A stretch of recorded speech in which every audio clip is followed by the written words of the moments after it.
Hello, A-Framers. So in this second video, after our major update yesterday, I wanted to talk about the user interface and some of the fun changes that we've made. If you haven't watched the first video, you should. It just explains sort of how the main contact has been removed from the transaction, and you no longer have to add a buyer and seller first. But that said, let's go ahead and look at some of these more fun little user interface changes. So if you look at the dashboard, not a lot has changed. We've kind of changed the formatting here. I think it's a much cleaner user interface here. The S represents seller side and B represents buy side, and they're actually a little bit different colors. So you don't even need to see the actual letter. You'll also notice this transaction dates. These are really your upcoming transaction dates in your account. Now, these dates are going to match your view of your open transaction dashboard. So if I come in here and change to the team view, for example, I'm somebody who likes to see everything that's going on with the team. Then if I go ahead and refresh this, you'll notice these are all the dates that sort of match the transactions that are in my view. So some people like to see the whole team. Other people like to just see their stuff. And so this transaction dates widget will match accordingly. We've also added that feature on the daily focus tasks page. So as you're working tasks, these transaction dates will be listed here. And again, those will match what you've got on the dashboard view. So whatever, this is essentially the same widget. It'll be here and on the tasks daily focus page in the same sort of results.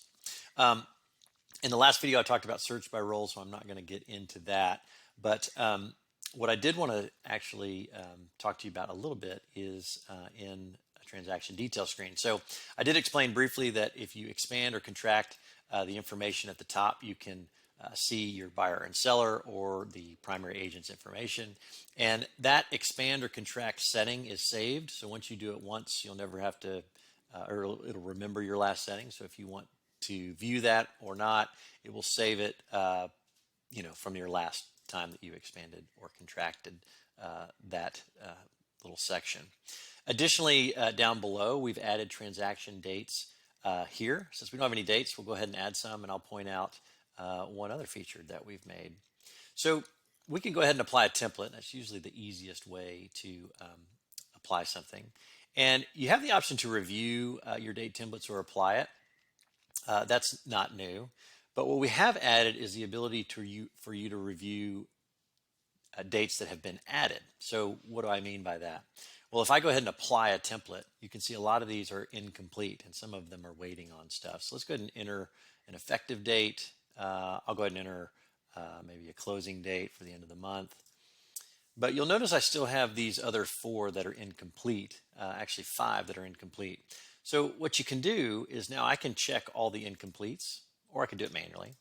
And then I can go to Actions and Review and Edit. And what that does is it brings up that review screen again for just the dates that sort of need help, right, or are incomplete.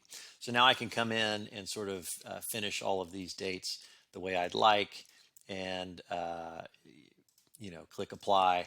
And it just gives you the ability to review again rather than doing each one of these individually after the fact. So that's hopefully going to be helpful to some of you.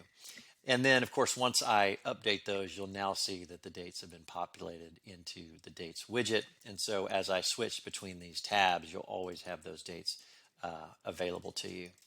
Another feature that we've made is when you add a new contact in the participants area, let's say we want to add a new lender. And I can come in here, I'll just do something simple, lender company. And let's just say I do not want to add this to my transaction or my CRM, my contact side. We now have this button that says Save Only in Transaction. And what that's going to do is it's going to create a contact in the transaction, but you'll see it's not clickable. With John Doe, I've saved them in my CRM so I can leave and go check out that particular contact.